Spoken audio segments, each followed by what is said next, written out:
But it is my unique pleasure tonight to have in studio for the first time Republican candidate for the United States Senate. Of course, he is Bobby, the Rep Nardolillo, joining me in studio. Bobby, welcome to the coalition. Thank you for having me. And thank you for coming on. Accessibility of a politician in today's troubled times is critical. There are so many that hide behind the PR flack, the press release, the show where, and there are a few out there, believe it or not, where if in fact they're calling in, they get to pick and choose the questions. That isn't the practice here at the coalition. We want to have a conversation though. Let me establish some rules of the coalition because Bobby is the first declared candidate to appear since our migration to what I call Coalition 2.0 here at Go Local Prov. The first rule of the coalition is we do not handicap elections. We don't talk about percentages, we don't talk about polls. I'm not interested, quite frankly, if you're going to win. I want to know why you should. We don't talk about fundraising here. I'm not interested in how many millions of dollars of out-of-state money, hint, hint, Governor Raimondo's, Senator Whitehouse, how many millions of dollars of out-of-state money that you're able to procure based on commitments you may or may not make and may or may not be in the best interest of Rhode Island everywhere. I simply want to know how you feel about the issues, and I will let the voters decide. I ask a few questions. We let the candidates talk. This will never be one of those shows where, yes, you do have an egotistical host, but the egotistical host is not here to overwhelm the audience with his continued version of his own personal wisdom. There's enough of that out there, believe me. So, let's get right down to it. Originally, I was going to focus exclusively on national issues, but this has been a hell of a week here in Little Rhody. It sure has. All right, so let's get some of the basics down. 38 Stadium. What was your initial reaction when you heard the proposal? As they call it the ask, I call it the grab. What were your thoughts? Sure. This is the second time down the same road, as you know that. And the first time I came out in strong opposition. We're in a regrowing, rebuilding for our state. Mm-hmm. And every time we take one step forward, we're giving subsidies back, mm-hmm. 3 steps back. So as you could see, we're over $100 million upside down. At the beginning of the conversation, we were in good shape, and there would be money back, and we're talking about free college. I'm sure you're going to bring that up, and many different things. And now we're looking at funding, and there's a lot of different opinions about funding the Pawtucket Red Sox. I've taken my children there before. It's a historic spot in Pawtucket. It's an enjoyable evening and an affordable evening. And I think that the owners, being very well off, can afford to fend for their own investment. I don't think that should be on the back of any taxpayer, especially seeing, as I said, we're trying to rebuild. We're trying to have a stronger focus on pushing our state forward, getting us out of the red, becoming more business friendly, growing a robust economy. We're talking about giving more money in silly spaces, but taxing the individuals who live in the state to provide. It seems like they want to invest and create this. They just don't want to gamble on a loss and put the loss on us. What's the term? Privatizing success and socializing failure. Mm-hmm. Coventry is an interesting town because you've got it's one of the most diverse mixes of neighborhoods, you will, in a town. You've got downtown Coventry, which has got the feel of a small city. Mm-hmm. You've got some very rural areas. You've got some very suburban areas. You do have manufacturing. You've got a strong base of local businesses there. How do you think local businesses feel about taxpayers being forced to subsidize their competition? I'm going to be very honest with you about Coventry. When we look at Coventry, I love where I live and represent to the best of my ability, but my frustration actually is when we're looking, as you said, businesses throughout the town. I'm looking at a lot of empty storefronts, mm-hmm. and that's because of the red tape and of course the minimum corporate tax right off the bat. Yeah. I've been fighting since I've been I'm a small business guy.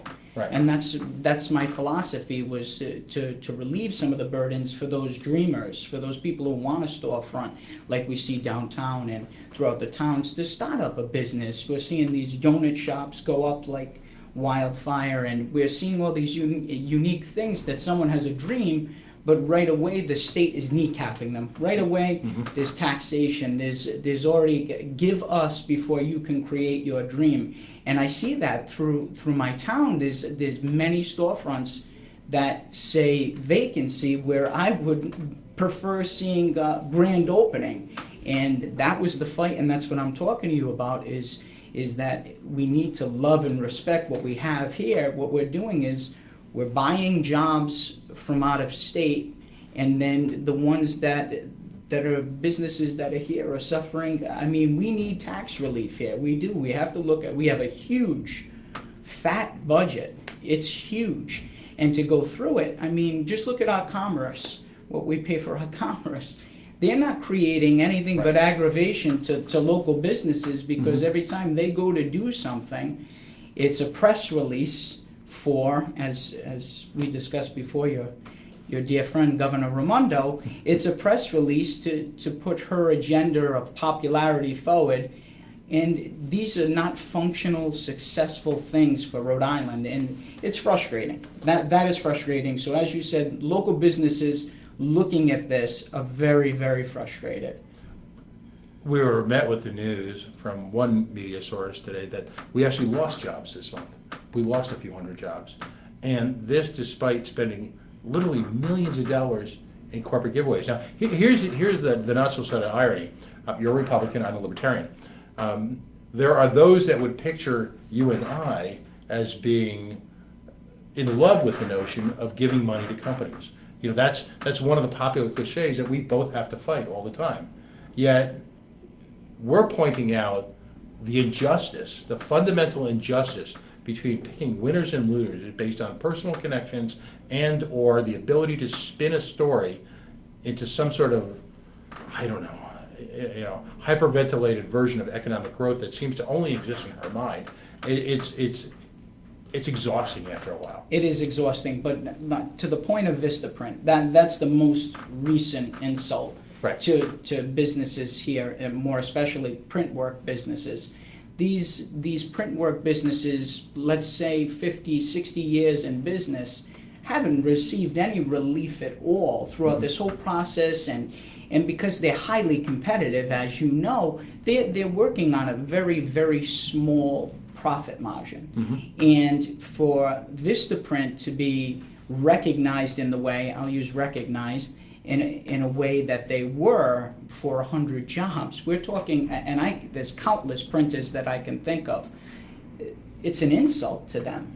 They've been here foundationally, and these are cornerstone family businesses that are here in Rhode Island that are trying to survive and continue from one generation to another. And I use that terminology, being kneecapped. You're being kneecapped by the one individual who should be the one who's coming door to door to your business to say, how can I help you?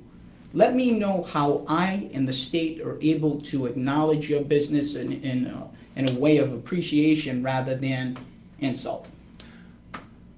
You understand better than most, owning a local business, how important on so many different levels local businesses are to the fabric of a community.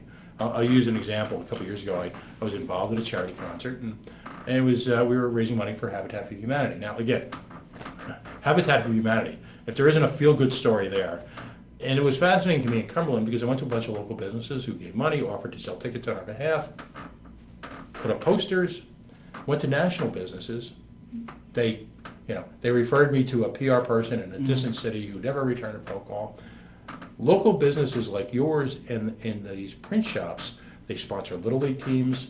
They're the first ones to show up at a church bazaar. They're the first ones to do some printing on the cuff for a local charity. These are the people that are the fabric of our community. And you use the term insult because you're a mature adult and I'm often not. But again, all business is personal. You're you're a family member in a multi-generational business. It's hard to explain to folks that have never had to make payroll or never owned a business just how personally you take that. If you're awake, you're working. That's how it goes when you own a business. And so to have invested generations, as you point out so aptly, in these type of small industries where the cost of capital is enormous, the capital requirements in terms of equipment are off the charts in today's technology-driven environment, and the cost of everything from workman's comp to all the variety of all of this that legitimate businesses provide on a daily basis for their employees, whether it be healthcare, payroll, are staggering responsibilities. And for her to just step on these people like this, I can't imagine. You caught on Go Local Probs reporting today when they interviewed some local print shop. Just, you could sense the palpable anger that people are starting to feel. Yet she appears to be completely tone deaf to this. Correct. And to the most of the time that she's been in office, I don't find her to be a very good listener. She speaks very well to the point of agenda, but your agenda should derive from those that you're supposed to be serving. Right. And her low approval rating, elected initially, and then at this point shows that there isn't a tremendous amount of support. And I think her agenda is to appease more support in certain areas. So she has little pet things, we'll say, to outreach and say, will this satisfy you? Will this satisfy you? I don't want to say to buy votes, but you are technically positioning yourself to build a relationship as a result of a decision to satisfy one certain framework, and that's re-election. And back to your point about Rhode Island. Rhode Islanders, while frustrated, you could speak to anybody in Rhode Island. They love Rhode Island. They do. They love everything from the noise to the excitement to the fire we're just talking about in Providence. These are successful points of enjoyment. They're frustrated. That's what they are. They're disappointed. But there's no lack of love for Rhode Island. When we're talking about big box stores, like you were talking about, they don't have a connection here.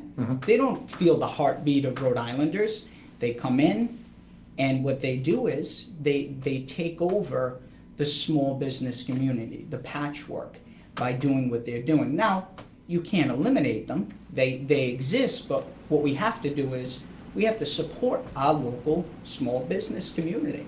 They're the backbone. We hear it all the time. It's not a cliche. It's a reality. The reality is that's foundationally what we have, and we have to keep that alive. And her position is technically to doctor that. She needs to keep the environment healthy. And what you're saying is it's falling on deaf ears, and I agree with you 110%. And it's frustrating to many, many folks. Yeah, there should be a Hippocratic oath for politicians, the first, which of course is do no harm. And at this point, I believe somehow she inherited a very difficult situation, but we've regressed. I don't think we've made really any progress whatsoever. How bad do you think the deficit is going to get? I'm not going to ask you to put a number on it. Although if you want to join our death poll, you can do so anonymously. But and you know, it's my job as a talk radio / media host to try and put some sort of dark humor to it. I mean, that's what we do here. But it is a dark humor.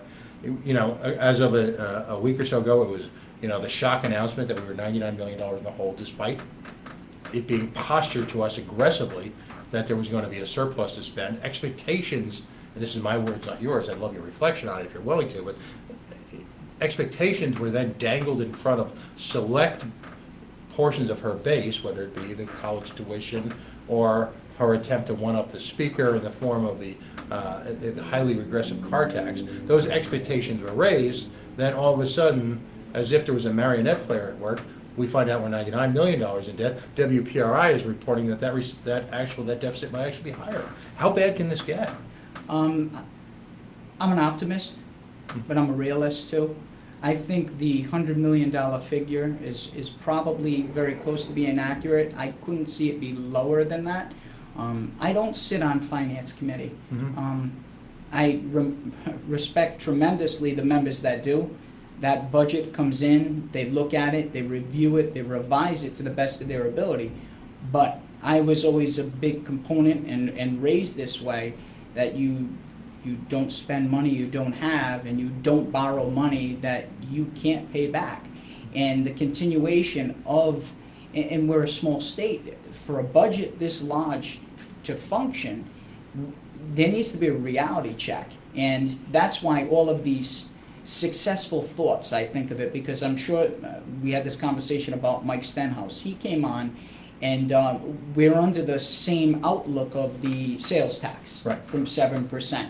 And when we look at the other New England states, and we're always talking about who and what our neighbors are doing, and how we can be reflective of their successes and try to emulate things here in Rhode Island. Well, one of the biggest things would be the sales tax, and to drop it immediately from 7 to 3, is tremendously aggressive. But we need an aggressive move. And I had the outlook, once we started talking, of doing a phase-in, maybe a 5 or 6 year phase-in. So we started looking at numbers. I mean, to do it immediately was over $550 million for that huge drop. The fiscal note that we got back, tremendous amount of money to try to find. But if we dropped it down, we dropped it 1.5%. That's an aggressive move that the other states would have to be competitive to us now. Instead of us saying, oh, what is our neighbor doing? What can we do to be competitive? Look at us. Look what Rhode Island's doing. Now, right now, they are looking what Rhode Island's doing. And they're sitting back, and they're very relaxed, because they know that their successes are hard for us to obtain, because we have this big fat budget. Where can they find $100 million in the space of about 45 days? It's going to be tremendously hard. I know it's going to be. You have to balance it, don't you? For the most part, what you don't want to do is you don't want to make cuts in areas that are detrimental to life, in regards to health and functionality of folks here in Rhode Island.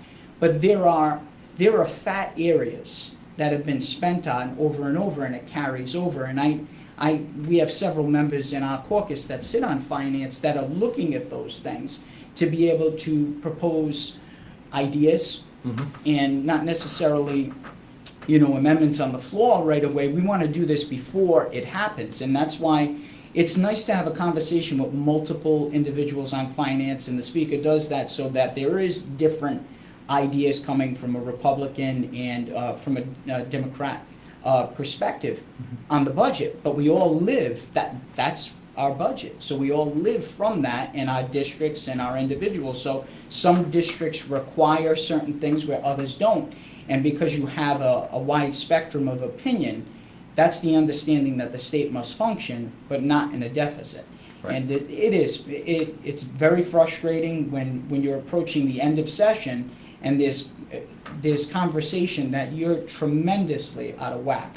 So it is frustrating. Where do you think it all went wrong? I mean, and I know that's an incredibly open-ended question, but just from a gut level for someone who's connected to it, maybe not on finance, but we're in an economy where we should be improving as a state, at least with the other states in our region who are well run are. Are people just blowing their budgets?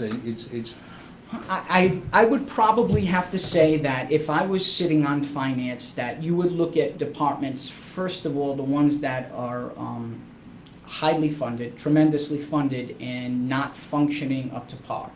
But the salaries is something you have to look at, because there's a lot of hidden areas where all of a sudden, and about 4 or 5 months ago, maybe 6 months ago, I was calling it the Governor Raimondo $100,000 club. Right. I'm sure you remember me saying that, because any job that she hired or established, it was $100K plus benefits. Right. And then you'd look and you'd say, all right, what exactly is this person doing, and did this position exist before, or are we creating something new? And things of that nature had existed before. So I know members of the caucus now, of my caucus, I don't know about the other caucus, are looking at positions like that that are probably not necessary for functionality of departments. I mean, it's hard to say that cuts are not needed.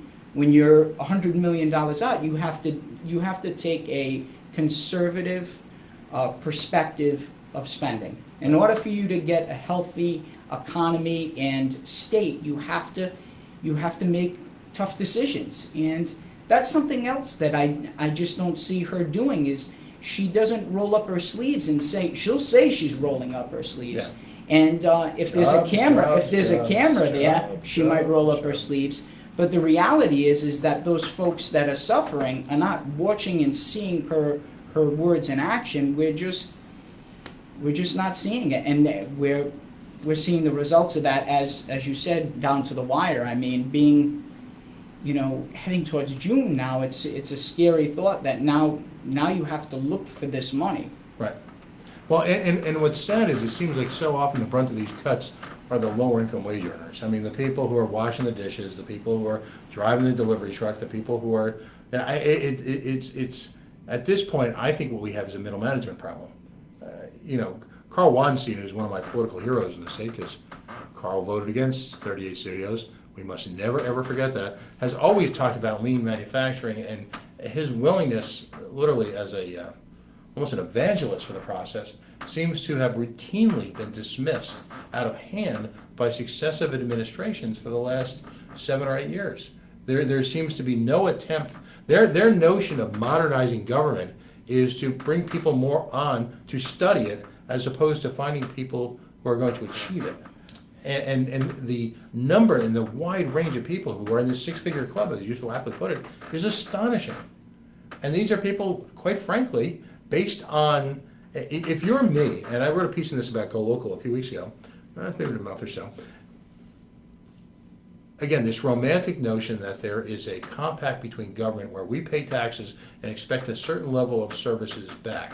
And this romantic notion that because government is involved in that process, it will be done in a just, fair manner, have been proven conclusively wrong in this state, because this state's inability to function on even on a basic level on just about everything. I'm often hard-pressed to find something that this state does well as far as state government. That doesn't mean there aren't a lot of good people trying, but the direction ultimately has to come from the top. I just want to jump in. Sure. He is an extremely intelligent man, and a lot of times change scares people. Right. And when it comes from a strong perspective of intelligence, it does show that their changes could be made and weren't made. Mm-hmm. The perspective should always be acknowledged, and even at the very minimum implemented as a try, because what is happening continuously is a failure to progress. And a change is needed.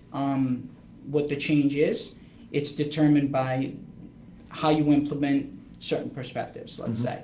So it's needed. It hasn't happened, as you said, for several administrations, and it's a continuation of the same thought. And in that process, you're not going to see any success because there is no change. Mm-hmm. So let's get on to national politics. Sure. So your decision to run for the United States Senate, what was your motivating factor? I was very, first of all, as being a funeral director, and I'm going to start right from the genesis of running for state rep. Public service is something I love to do. Mm-hmm. In doing so, in moving into Coventry, I had been there for a couple years and was getting involved with the community, getting to know everybody, moving from Cranston to Coventry, and I happen to live out in the rural area, getting to know the school system, getting to know town politics and everything. And I decided that I wanted to run for state rep. A lot of folks in the area were frustrated with the current leadership, and I asked them why. And they said because there was a tremendous disconnect between the leadership of the seat to the individuals and their voice of concern. And I said, that's a good reason. That's a good reason for change. And I said, you know what? I'm just a normal guy who loves helping people. And in my industry, we listen. We're tremendously compassionate and understanding to probably one of the toughest situations anybody really could go through. And while I've never been in politics, and I'm going to be very honest with you, I don't like politics. I like public service. I think when there's too much politics, it waters down the public service, because you'll find that there's a political agenda it dominates any possibility of good public service. And I try my hardest every day to avoid the political aspect of things, because it's drama, and you don't need the drama to produce results for individuals who elect you. So I knocked on 5,000 doors, just under. I talked to a lot of folks, and I didn't sell them me. I just knocked and said, I'm me. I'm here to listen. I want to help. And it's not a Republican district. It's not an independent district. It's not a Democrat district. It's a mixture. And I found that when I went door to door unlabeled, that I was just an individual who was there who cared, first of all. Not necessarily, they weren't looking for somebody to agree with. They just wanted somebody to listen. And me listening and being able to, I want to say, produce in a way something that hadn't been there before. A voice of reason sometimes, a good conversation of a debate. All of those things happened, but I knew I wasn't going to gain support of 100% of the district. But my ambition was to gain 100% of the respect of the district. And then later on, if I was elected, be able to earn that support by decisions that I made. Not party politics, but people politics, and serving the agenda of the people, which brings me for running for U.S. Senate. I really wanted to be able to stand back and look at our delegation and say that they are vocal for the needs of Rhode Island. And it's disappointing because I can't. And the individual who I'm choosing to run against, I would probably say is most frustrating to me. And the reason that I say that is that for the same reason I ran for state rep, is fulfilling the voice and concerns of front burner issues for Rhode Islanders. When you're in office, and I'm a huge supporter of term limits, so running for state rep, I said I was only going to run for 3 terms anyway. And this would have been my final term, and that would have been it. I would have been at the funeral home and continued my public service that way. I was very frustrated.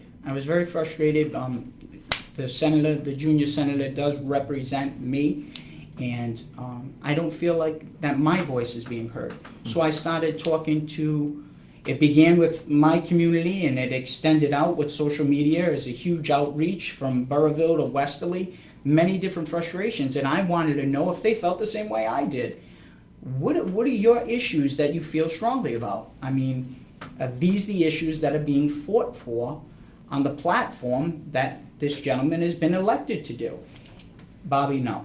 And I took a step back and I talked, you're married, I'm married, you start with the boss. Yeah. I talked with my wife and I said, Jacqueline, this is something I'm considering. And she's tremendously supportive. And then, of course, I have to leave my job. This is a full-time position, a U.S. Senate position.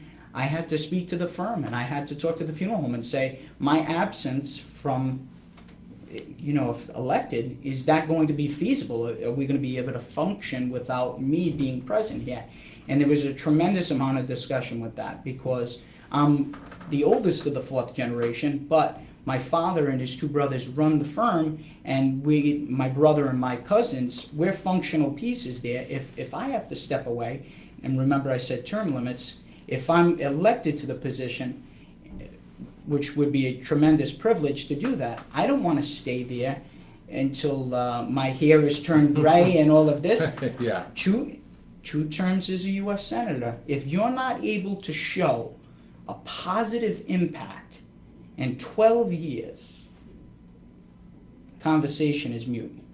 And I'm going to be very honest with you. We're looking at voting record. We're looking at how the needle has been pushed for the middle class as a result of the delegation, and more specifically to my opponent, my junior senator, the needle hasn't moved. He's admitted to the fact that there hasn't been a great success underneath the last administration for doing that. There wasn't that fight. Rhode Islanders want a fighter. But not only do they want a fighter, they want somebody who represents them. So you can fight, but you also have to represent the voice of those that you are elected to serve. And it's a very small, easy thing to do. Foundationally, it's about listening. And it's been far too long since Rhode Islanders' voices have been heard by the junior senator. And it's very frustrating to them. And I'm going to step up and to the best of my ability to continue what I've done fighting at the General Assembly, to continue doing that in Washington. And I'm very excited about it. Many folks are very excited about it. And I don't have anything bad to say about the senator, because that's not what it's not. It's not about him or me. It's about those who are elected to serve. And I think that's where elections and politics get all the drama and the fighting and the dirty politics and this and that. Just stick with what you're going to do and what you have done. And the junior senator is campaigning for another term. I want to know, prove to me, show me what you've done in the past two, to prove to me that another term is worth that vote. And there's many people in Rhode Island, that's not going to happen for them. So let's get into some issues. Sure. And the point of this conversation really is not to focus on him, so Sure. I appreciate your sort of the gentlemanly stance. Let's take the issues that really impact Rhode Islanders as opposed to the issues that might become a personal obsession. Okay. So, the most recent health care bill. This is one of those situations where no one seems to be happy. Correct. Can I jump in on you on this? Of course. In regards to the healthcare, there's not many states that it does work, and Rhode Island has been stated, and Rhode Islanders have stated that it does work here. Nationally, the frustration comes to be that it doesn't. Mm-hmm. And in the states that it does work, Rhode Island is predominantly most in favor of supporting what's here and replacing the broken pieces of it. Mm-hmm. Because we know that there are broken pieces of it. And to revisit that instead of replacing and repealing and everything like that, this is where I took myself out of it and I looked at it and I said, we need to look at this prospectively and not as a party outlook, the party umbrella or anything like that. We need to look at Rhode Islanders' vote for me to fight for them in Washington. Mm-hmm. This is a piece of legislation that affects millions and millions of people and their health care, okay? This is a very type-sensitive piece of legislation that needs time and an organized effort in regards to hearing it and hearing perspectives. The way it existed and the way it went through the House and the way it's going into the Senate is going to come out totally different. I think that it will be changed in a way that has a better perspective of individuals throughout the states, affordability of care, possibly more competition so that the rates are more realistic. I think individuals who have ailments at this time are in tremendous consideration, those more especially those with disabilities. I think this is a very type-sensitive piece of legislation, and because it affects millions of people, it needs time and a tremendous amount of bipartisan effort in terms of creating something that's going to continue successfully for many years on an affordable, realistic, and compassionate way.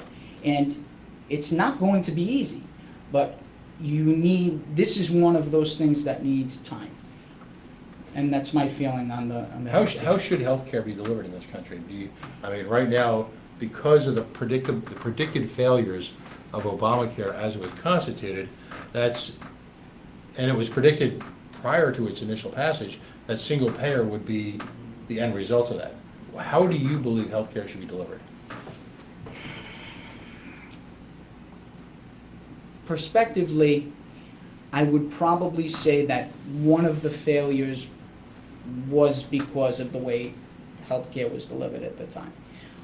I think that there should be more competition. I think that, you know, out of state competition should be involved, so that it's about rates. Mm-hmm. And I think that that's one of the more bigger debates, is the affordability of Mm-hmm. like I said to you, it's multifaceted because it affects certain people. Once you're moving one decision one way, it affects on another way, and Mm-hmm. it has to be a fair balance of care. So I told you that piece of legislation is something that does need time. What other issues on a federal level resonate with Rhode Islanders? What do you think the average Rhode Islander priority is in terms of what the government should or should get out of the way of doing? My personal fight at this point in time is Veterans Affairs. Mm-hmm. I think we've failed tremendously to acknowledge. I don't mean we, but necessarily the congressional delegation Mm-hmm. could have worked a bit harder in acknowledging of our veterans' active service. Those who are active service, I've spoken to them, and I don't want to use the word a raise, but I mean from a pay perspective, in terms of their sacrifice, being away from their families for years on end, watching them grow up, and their wage that they're being paid to do what they do for our freedoms is a terrible disservice, and that needed to be acknowledged. And there were budgetary amendments that were put forth, and they were voted down. Now, to me, that is supporting your veterans' active service. The care given to those who are veterans, retirees, it needs a tremendous revisit. And I've talked to veterans most recently that are disgusted by the care that's given when they come home. And that's a huge failure to me, because the sacrifice that's being put there there's nothing that compares to that. So prospectively, on a Veterans Affairs perspective, and a stronger funding our military, it has always been important to me, because we want a strong and secure national outlook at what's going on here. That way our day-to-day life, we're not fearing terrorism or anything like that. When we have a robust budget to provide for strength in regards to military equipment and everything. And that's the first thing that is looked at for budgetary cuts, because it is a little bit expensive, but you can't put a dollar sign on national security knowing you feel secure in your home and in your country. Mm-hmm. The economy. We can talk about that on a state level and on a national scale. It needs to be looked at. We need to revisit trade. I mean, just in itself, we've lost a tremendous amount of manufacturing jobs. Mm-hmm. Let's look at it from that perspective. And we're seeing a lot of our things, our clothing, up until anything that you have a label on now. If you go to look and you see, it's very, very rare that you're seeing made in the USA. And if you do, you're damn proud you're holding that, because you know that you're fighting to keep those industries that are making this alive. But we're seeing a tremendous amount of things being manufactured and created out of our country. Mm-hmm. That obviously shows that where we stand as an economy in terms of jobs. It's extremely frustrating when we look at nationally. You know, some states are doing very well with their job percentage and things of that. But statistically, and the current administration, when we look at it over the past over 100 days, has created over 100,000 jobs in certain industries. Now, there's job creation happening, and I think it's because, and I feel strongly it's because we're making conversation about change. Mm-hmm. Now, I'm about aggressive, responsible change. And when I mean about aggressive change, we're heading in the same direction. You head in the same direction, you're going to get the same results. And that's what we're frustrated about. So if we approach it aggressively, but in terms of a responsible outlook, and the reason I say responsible is that you have to acknowledge any of the decisions that you're going to make, and you have to see what the potential pros and cons are. And I think with this administration, with the tax relief that they're looking at, and there's many different things that are coming up that is about trade agreements. I think revisiting those things and showing that we're aggressive as a country about respecting getting our jobs and our economy back and job creation, I think we're going to see in the first few years growth. I think the frustration comes from the fact that our president not necessarily is a politician. He's a businessman. So his approach, and I said this, his approach is as a businessman. And prior to that, we're looking at different presidents and their position prior to becoming a president. We're looking at a guy who's had ups and downs in businesses. And when he had the downs, he revisited it and became successful again. What he's looking at from a business perspective, because that's what we're going to talk about, because if you look at him from a political standpoint as a politician, that's where we're failing as a country, looking at someone who's a successful businessman and saying, why does he need more political and this and that? Well, he's 100 days in.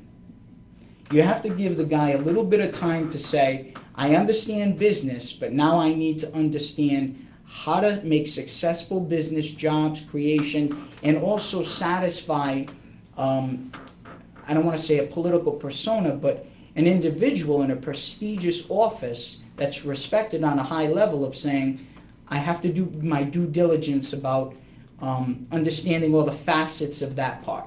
And he's learning on the fly. The problem is, every time he's learning on the fly, someone's throwing a rock at him. And nobody is perfect. And by far, I'm a human. I make human errors.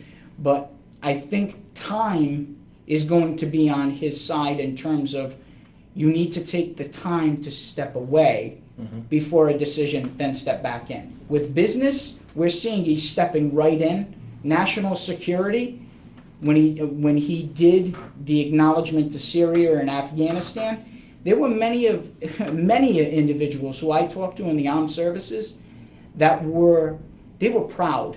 They were proud that our president took a position that long before was needed and it didn't happen before. They felt they were fighting for a country and a president who respected their sacrifice and what was going on. These are where he's stepping in and he's successful, but there are other areas. We're not going to hit the ball every time we go to bat. We know that.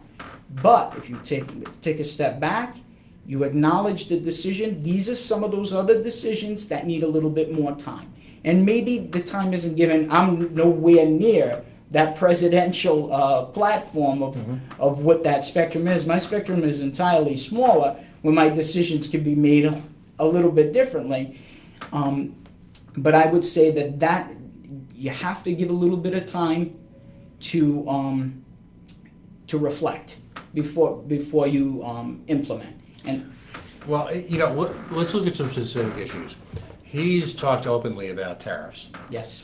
As more specifically to Mexico. Right. Yeah. As a free market person, I truly believe I don't see globalism as a dirty word. I see a recognition by open markets that there are advantages to doing business in places as opposed to others. Ultimately, capitalism, job formation, capital creation, business formation should take place where the market speaks to the best possible circumstances. Right now, for a variety of reasons, that's not the United States. So tax reform, to me, is first and foremost an issue. And he spoke early on about some tax reform that would stimulate the flow of money back into the United States that's being held captive by foreign corporations. Yet his current tax incarnation seems to be really a hodgepodge of goals that are geared ostensibly for the investor class, not what I'll call the production class. what's, you mentioned a specific goal at the Rhode Island level, which I happen to agree with, which if there was ever a break glass, add water, instant results, it would be cutting the sales tax. What should be done first and foremost at the federal level to try and accomplish that same goal in terms of the tax system?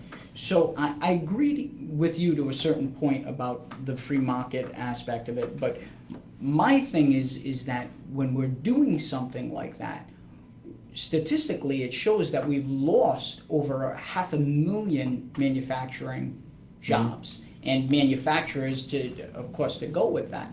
So where is the balance in the thought process of we want a free market outlook, but yet we also want to be able to create here in our own country? So where is the balance? Where is the balance come from on a national level that trickles down? There is none unless you remedy the situations that make us uncompetitive in the free market.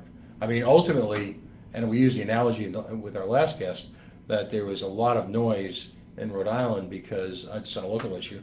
The Twin Rivers decided to use out-of-state companies to build their hotel. Well, if you believe in free markets, then and the best deal for them was an out-of-state company, well, they should go with the out-of-state company.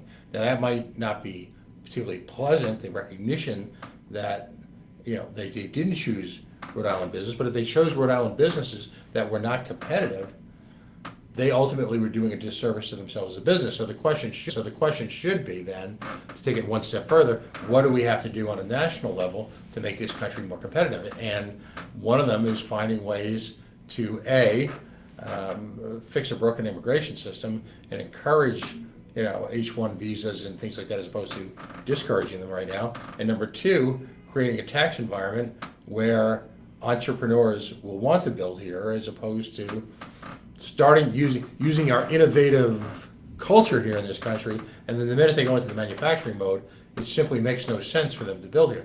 A business's first responsibility is to its investors, not towards the country.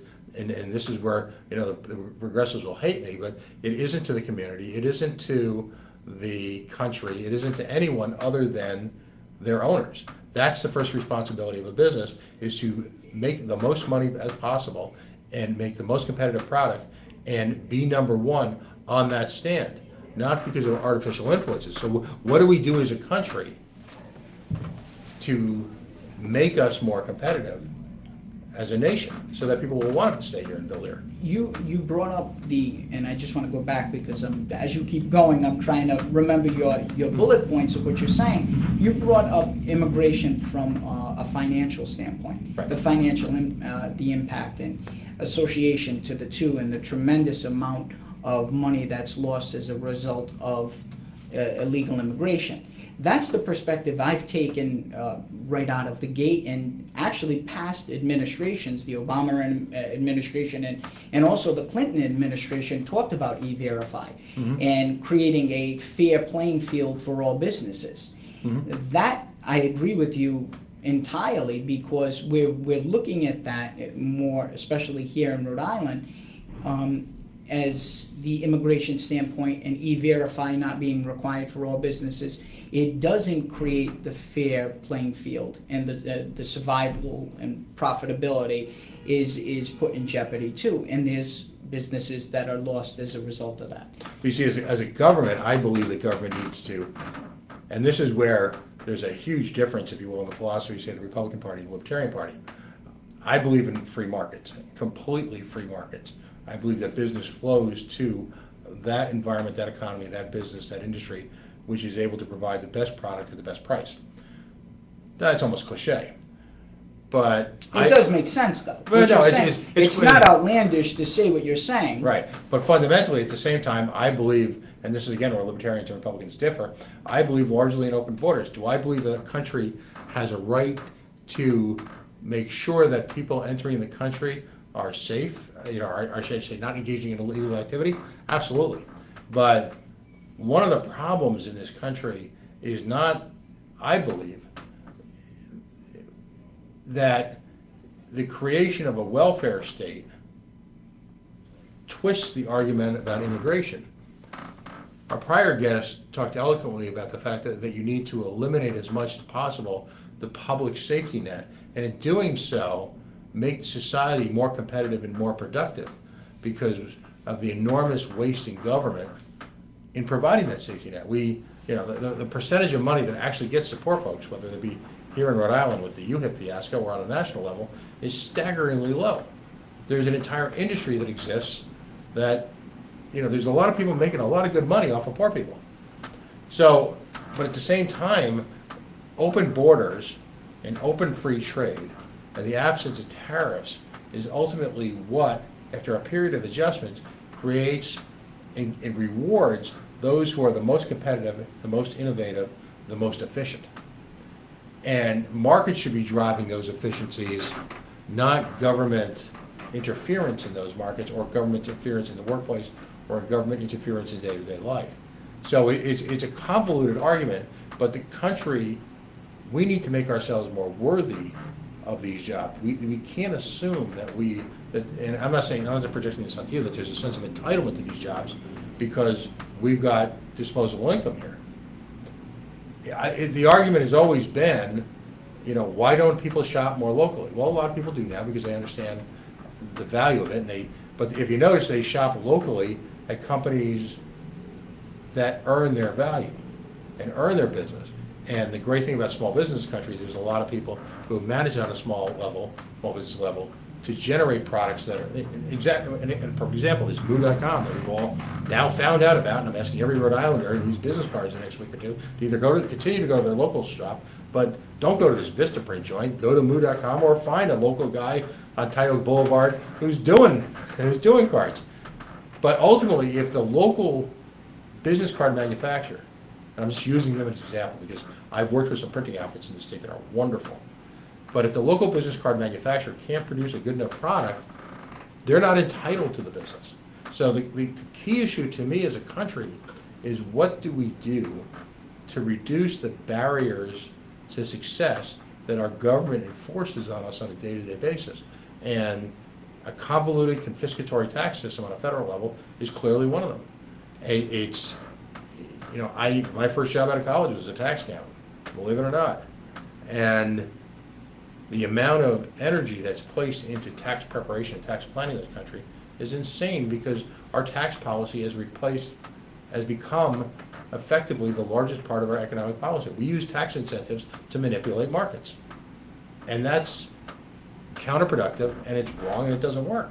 So to the point, to what you were saying about if something is created somewhere else, Mm-hmm. and I don't want to say better, but better is really how you said it, that should be the case, but we're seeing certain, and most specifically certain products that are created better here in the Mm-hmm. United States of America than, let's say, in other countries, China per se, Mm-hmm. where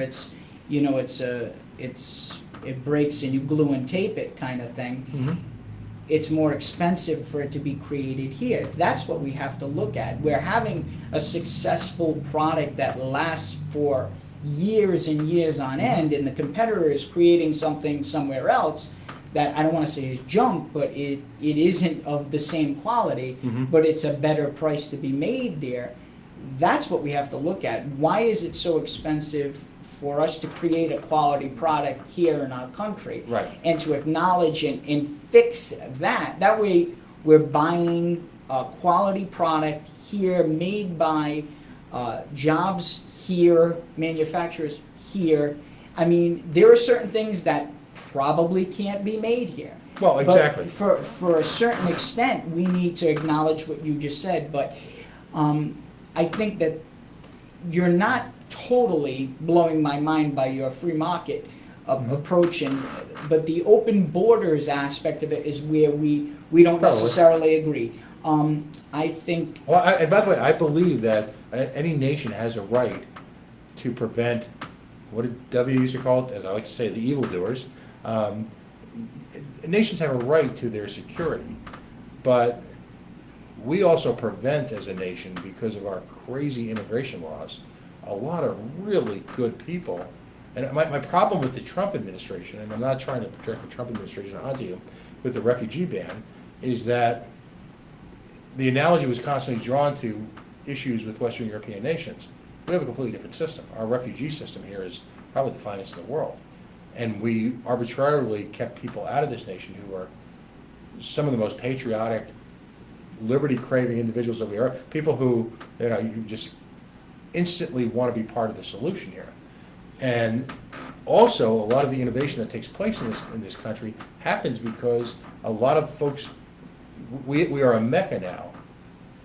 Everything that's good about American excellence, American innovation, is fed to a certain degree by folks from other countries who respect our system here and want to be part of it. We can't continue, as the Trump administration is doing in many cases, prevent those people. We need those people.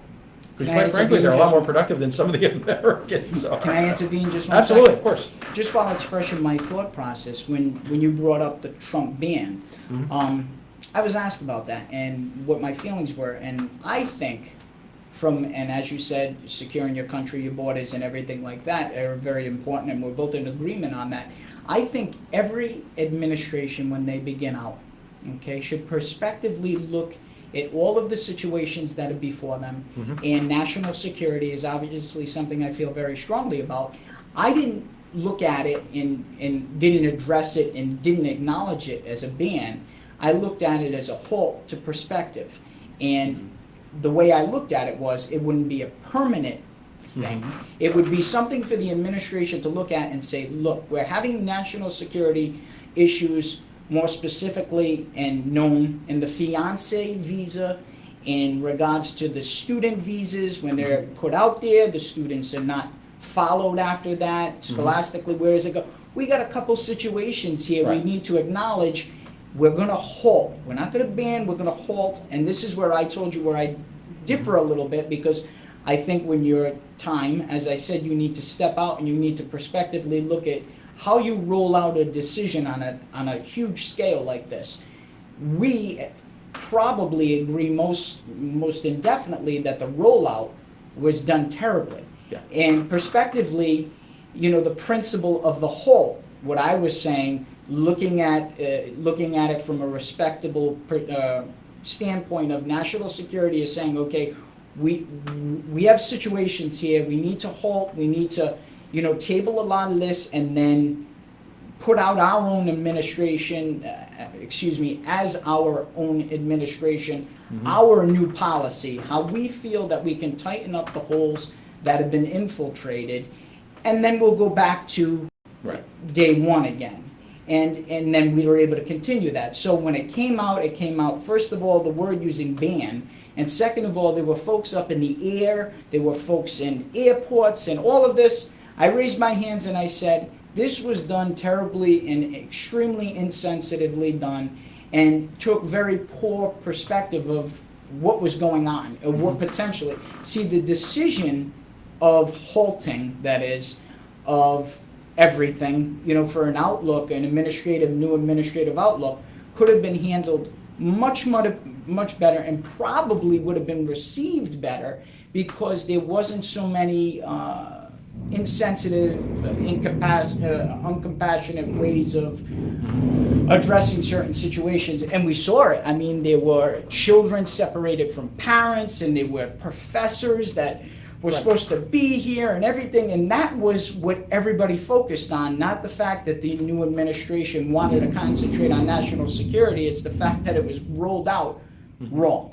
And that's where I'm sure you and I agree to maybe some extent of saying the rollout was poorly done. Probably the principle that we agree on was of a sensible standpoint. What do you think should be done about our tax system? There's a half of it. There's fair taxes, there's flat taxes, there's value-added taxes. Have you arrived yet at a tax policy that you would like to see pursued? I want to see something that acknowledges the middle class again, and is able to grow those who are struggling into a better standpoint. I think that the wealthy are always going to be wealthy. The rich only get richer. That's something that's on T-shirts, you say. Yeah. The struggle is in regards to those who are trying or not even getting by, those who are in poverty. Nobody, I feel, as if should live in poverty. I think that's extremely unfortunate, and the struggles shouldn't be what we're seeing now. It's absolutely terrible. But as I said to you about the middle class and being able to provide relief for the middle class to be established, the balance has to be less about the wealthy and more about those who are poverty-stricken in the middle class and trying to grow stability there. So a tax relief perspective that acknowledges those two classes, because the wealthy are always going to be wealthy. I mean, that's the reality. There's no other way to say it. It's real. Mm-hmm. But the poverty-stricken individuals and families that are in tremendous struggle need assistance to get themselves a better future is really what it is. And that's the perspective I'm looking at to try to balance that. And it's not easy. You know, nationally it's not easy to look at it from that perspective, but that's a conversation I enjoy having, because immediately folks think, well, it's a new administration, it's a new tax plan, it's a relief plan. The tax relief plan that we saw that was rolled out was immediately criticized rather than critiqued in a certain way, just like the health care. We need to think about the individual, we need to think about care. Not only do we need to think about that in regards to a tax relief plan, we need to think about the individuals and not their day one, but their future, so that they're able to establish something for a future. They shouldn't have to work for day one.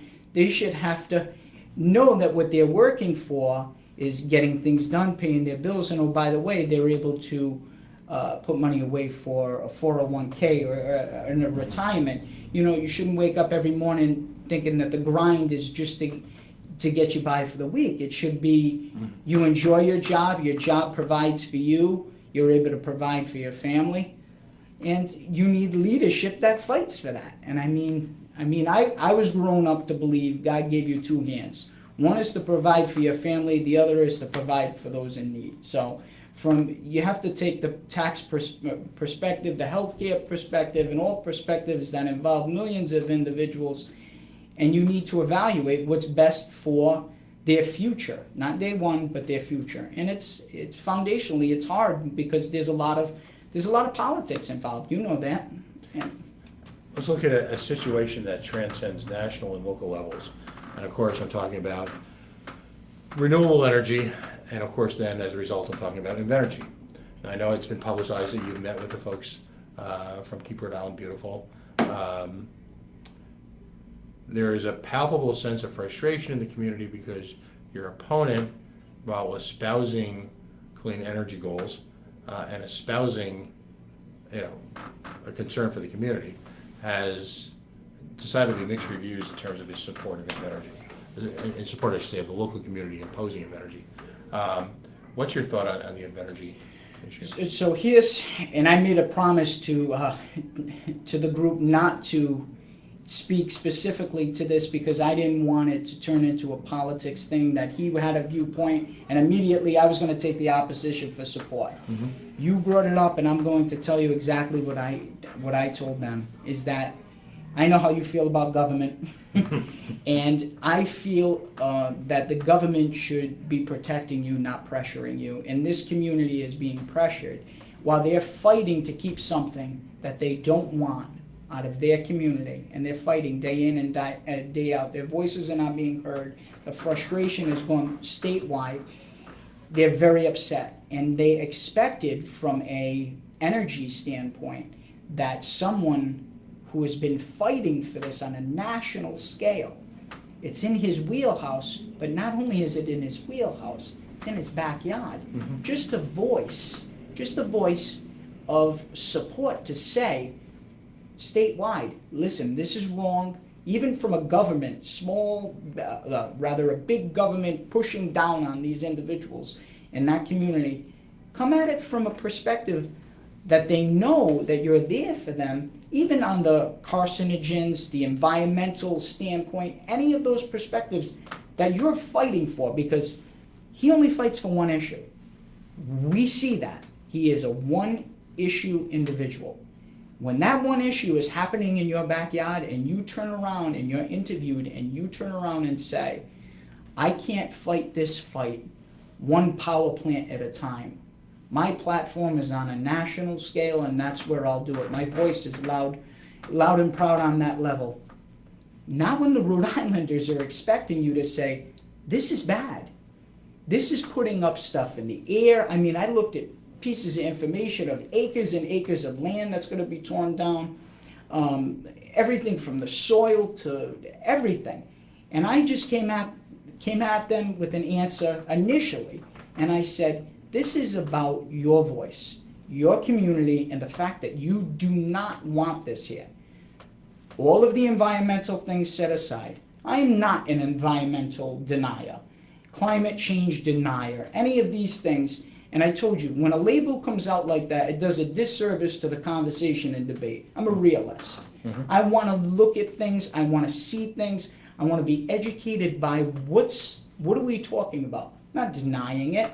How can you deny factual things that you're talking about? Now, there's scientific information that needs to be taken in perspective. That's what you're doing. That's being a realist. That's being compassionate to a situation. A denier raises his hands and says, I don't need to know about rising water levels. Mm-hmm. It exists. You're seeing it. So right. Are you a realist or are you a denier? These are things. But when I sat down with that group, I left with a whole different tremendous respect for their frustration. I knew it from hearing it. I live in Coventry. I see their signs when I get to North Situate, and then it becomes abundant, the frustration. But I didn't hear their voice because I'm in Coventry. I didn't necessarily see all that. Now, in terms of energy, you asked me about it. Solar, wind, all of those things, I'm a supporter of all means of energy, okay? Affordable, clean, however you want to look at it. I don't think we should be in one wheelhouse. Mm-hmm. Currently, that there's legislation, and we're just touching back a little on the state level. Mm-hmm. Currently, there's legislation to moderate the legislation that supported something called the Energy Facility Siting Board. It's fairly arcane, so I'm not going to ask you for a blanket opinion on that. What I'd love to hear from you in the near future, as this is before the state now, not quite sure where it stands in terms of the speaker's priorities, but clearly the Energy Facility Siting Board legislation, as it's in place in the state right now, is a product of a different time when the primary designation for people in Baraboo, and I'm disgusted by this term, is NIMBY. And it was designed for a time when we were blissfully ignorant about a lot of the issues that are now part of the vernacular. So I'm going to ask you to take a look at that and get back to me at some point and see if you can find it within yourself to be an advocate, to continue to be an advocate for the people in Baraboo, and to continue to be an advocate for moderating a law that essentially eliminates any local control over the destiny of a community. My response to the NIMBY argument is always, well, whose damn backyard is it? Of course it's their backyard. And in a case like Baraboo, in a case like Coventry, now in a case like Cumberland, you've got multi-generational families, businesses there that have built a community. So who has the right to control it? As a libertarian, I always believe in local control and local authority on issues. A lot of nuances in this law. Appreciate you taking a look at it. I'm not sure how much time we have left. None. But I do want to thank you for coming on. No, my pleasure. And thank you for having me. No, absolutely. And we'll continue the conversation. This is one of those things you can tell. How quickly did an hour go by? Very fast. Very pleasant, though. No, you're good company. Well, and actually, one of the remarks you made, it was almost offhanded, was that the politicization of a lot of issues does no service to the conversation. it's all about conversation. Mhm. Because if we can't openly discuss issues, the whole point of the coalition is to bring together people of different backgrounds, different issues, different perspectives, and have, incredibly enough, in the year 2017, despite who's the president, who isn't the president, despite all that, is to have a conversation. And that's what's critical on a local basis. So I wish you the best of luck in your campaign. Thank you very much. And I know we're going to talk again soon.